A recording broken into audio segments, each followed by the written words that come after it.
Mr. Kailash Adhikari, because now Bajrang Punia has come out to say, and I want to quote this from his tweet in the latest, अगर नौकरी इंसाफ के रास्ते में बाधा बनती दिखी तो उसको त्यागने में हम 10 सेकंड का भी वक्त नहीं लगाएंगे, नौकरी का डर मत दिखाइए.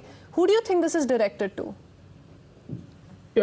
See, we need to understand one thing. The opposition continuously trying to blame the government that no action is being taken. That's wrong. I mean, 2 FIRs have been registered against Mr. Bajrang, and that too under the POSCO Act. I mean, it's not a small act. The repercussions of the POSCO Act, we all know, and our viewers, our learned viewers also know. As far as the fact that the wrestlers saying that the protests will continue, see, India is a free and democratic country. If people have right to protest against, if they feel that there is something wrong, but as citizens of this nation, we should also understand that we should trust the law. There's a law and order in this country. But would you say, Mr. Adhikari, it's unfair on part of the wrestlers to expect bare minimum action against Brijbhushan Sharan Singh, because so far he continues to be the WFI president. He may not take part in day-to-day functioning of the WFI, and the WFI in fact is not taking any decisions as we speak. We need to wait for the investigation to get over. Okay. A person is innocent until proven guilty. Okay. Innocent until proven guilty. Take action against that particular person. Because now suddenly, after the athletes have themselves confirmed that they held an interaction with the Union Home Minister, we've seen some of them return to their jobs as well. And I completely applaud the decision of coming back to work, because the Honorable Home Minister has... I'll come to you. Mr. Adhikari, I'll come to you. We'll quickly take in a word from Nikhil as well, because the opposition once again seems to be finding this very, very problematic. Mr. Nikhil Jain.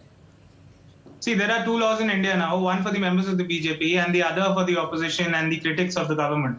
When it comes to the BJP, everybody is innocent until proven guilty, and when it comes to anybody else, immediately the BJP and the entire ecosystem engages in a clamor that jail that person right now, throw them away, put them in jail, hang them, this and that. I don't understand why is the entire might of the union government and the BJP behind a man who has been alleged of sexual assault, including by a minor, multiple women wrestlers. These are not some lackeys who are making claims that you might doubt it. These are Olympic winning medalists, Olympic medal winning wrestlers of the country.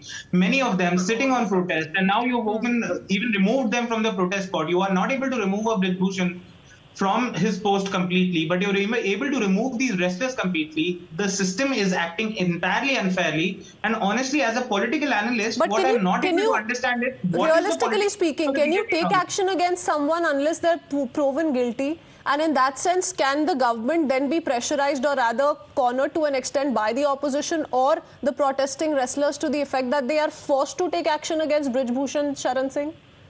That is what they're trying to do with these protests, I presume, but the government is simply not acting on it. The voice of these wrestlers, of the opposition, of the critics is falling on absolute deaf ears, just like it was the case in the farmers' protest. The farmers sat on the borders of Delhi for 2 years. The government didn't listen. The only time they listened is when there were elections around the corner.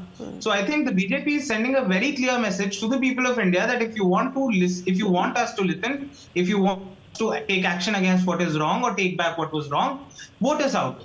Or at least threaten us with voting us out. That is how the BJP is functioning. Honestly, as a political analyst, I am out of my wits trying to bang my head in the wall, trying to understand why is... Mr. Jain, you are a lawyer first.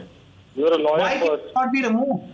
Why can he not be suspended from the party membership till the investigation is over? And my senior, Mr. Nigam, has pointed out that investigation is not yet complete and investigation is happening. But why is the investigation not happening at a faster pace? And it is not for the wrestlers to give evidence to the police or to anybody else. It is for the police to find that evidence themselves.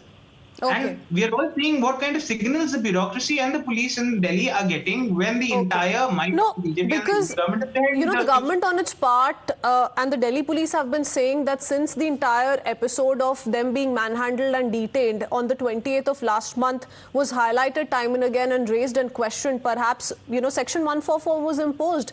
No one gets the right to march towards the parliament, and that's the action that would have perhaps come in anyone's way, even if this was not the protesting wrestlers. But that said, Mr.